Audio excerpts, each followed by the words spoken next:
Hello and welcome to Hank Games Without Hank. My name is John Green. I'm the manager of the AFC Wimbly Womblys, who, as you can see, are 2 points behind Notts County in the League One race. And look, oh my gosh, who are we playing? Notts County. So we have a chance today to go from 2 points behind to 1 point ahead to be the leading team in League One. It's a huge game for us. They are by far the best team in League One, so we've got to find a way to win this game, or at least get some kind of result so they don't improve they don't like get more distance, whatever. You know what I'm talking about. Look who's starting. We've got the Golden Child, as well as Les Moore in center of midfield. And then up front we have John Green and John Green, teammates in life and in love.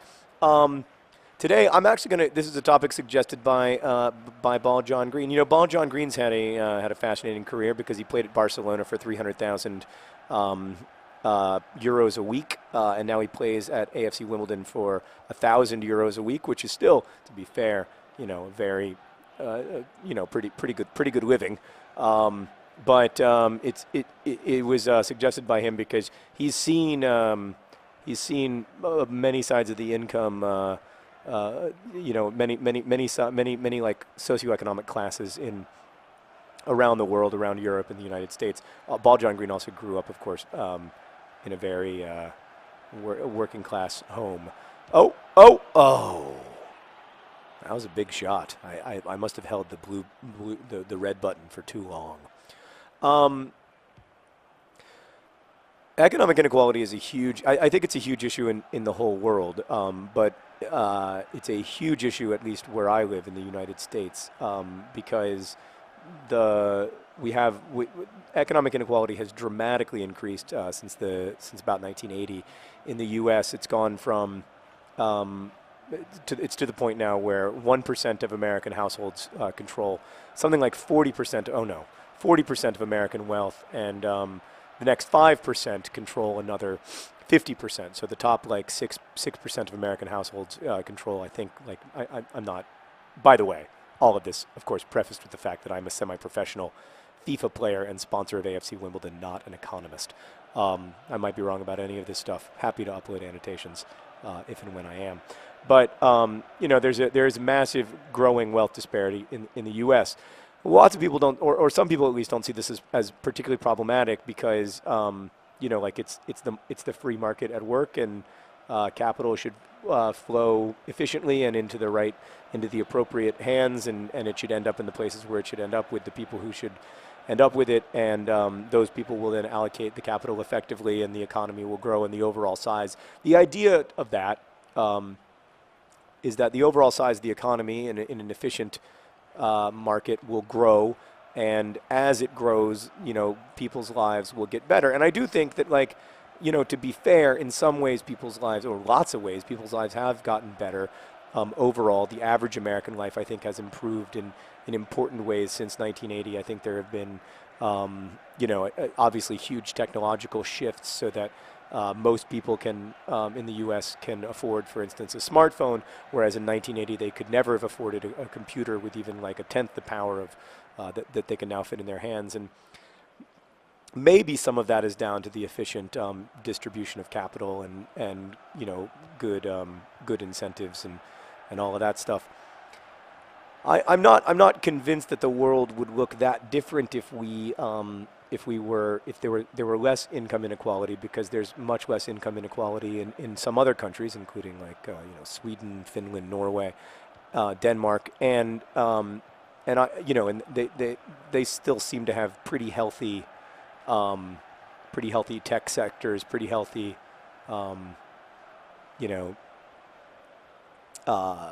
markets. They seem to be doing fine.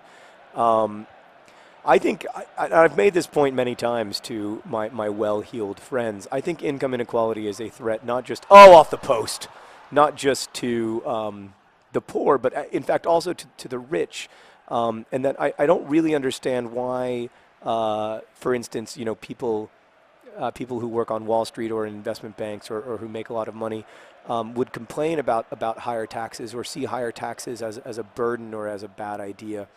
I think I have some understanding of it. So I think this is what they think. They think I am paying a large amount of tax. Like if you make $1 million a year, you have to write a very large check to the government, or at least a lot of money gets taken out of your paycheck or whatever. This is less true for people who work in fields where they're compensated, their compensation comes in the form of capital gains, which is complicated. I don't want to get into it, but like most people who are wealthy, like if you make $1 million a year, you write a $360,000 check to the government or whatever, and that seems like a lot of money, especially when you know that some 50% of American households pay no federal income tax. And you think like, well, I'm certainly doing more than my part because I've written this large check.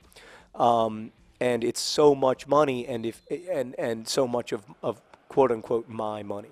And I have to say I'm not terribly sympathetic to that perspective, because I actually think that like the success that one has is basically predicated on living in a world and in a community that can facilitate that level of success, right? So like I've said this before, but like there's a reason why there are not currently any best-selling Somalian young adult novelists, and it's not because there are no talented writers in Somalia. It's because there's no distribution system in Somalia for young adult novels. That the economy doesn't exist like that could support that. The infrastructure doesn't exist that could support that. They don't have the roads, the libraries, the schools that you would need to have a more successful kind of literary scene. So directly or indirectly, like one of the reasons that wealthy people pay taxes is because they benefit more from infrastructure. They use infrastructure more, and I really believe that.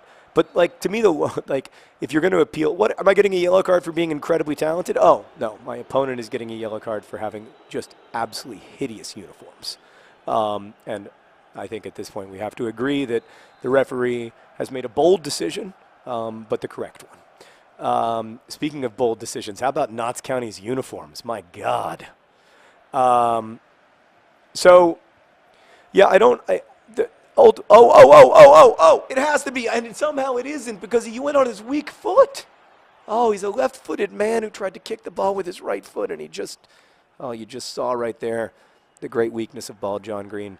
So anyway, here's the real reason I think that rich people should be in favor of higher taxes. Income inequality is bad for them. I think like controlling, like obviously some income inequality is good for them, but like I think ultimately the level of income inequality that we have in the U.S. now is bad for. It's obviously bad for working class, middle class people, but I think it's also ultimately bad for wealthy people, because it leads to less economic activity. It also like the main threat to their well-being is not anything that you can buy with money, because they have, if you're making that kind of money, you have more than enough money to pay for all of the things that you would want to be, like healthy and like have a stable family and all that stuff, like to own a home or whatever. Like you have more. Oh my God. Oh, it was so beautiful. Can I please see a replay? Oh my God, what a great pass from Les Moore. And then other John Green gets his laces onto the ball, and holy sweet Lord, it was beautiful. Oh my God. Oh God. I love it. I love this game. This is one of those moments where I just absolutely love FIFA. And then what a slide tackle from Ball John Green. Oh, he went for another one. He was getting greedy. Oh, it was so beautiful. Oh, what is the opposite of heartbreak? Because that's what I feel right now. My heart is just full. My heart feels like it is healed. So ultimately, I think that really, really dramatic income inequality is bad for rich people, because I think that it means that there's less money flowing into the economy, there's less consumer spending, and there's also less, on a very like callous calculation, if you're super rich, the biggest threat to your wealth is like a Marxist revolution or some kind of dramatic, radical change in which people who don't make a lot of money are like, wait a second, why do you have all of the money?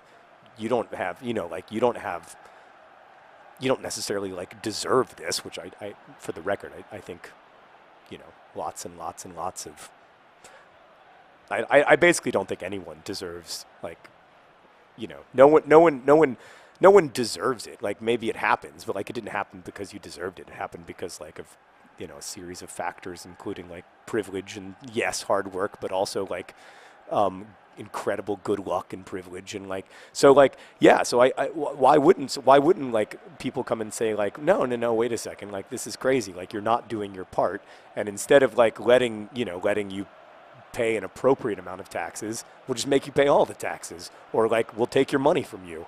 And I don't know why rich people aren't more worried about that. So it seems to me the only real meaningful threat to their wealth.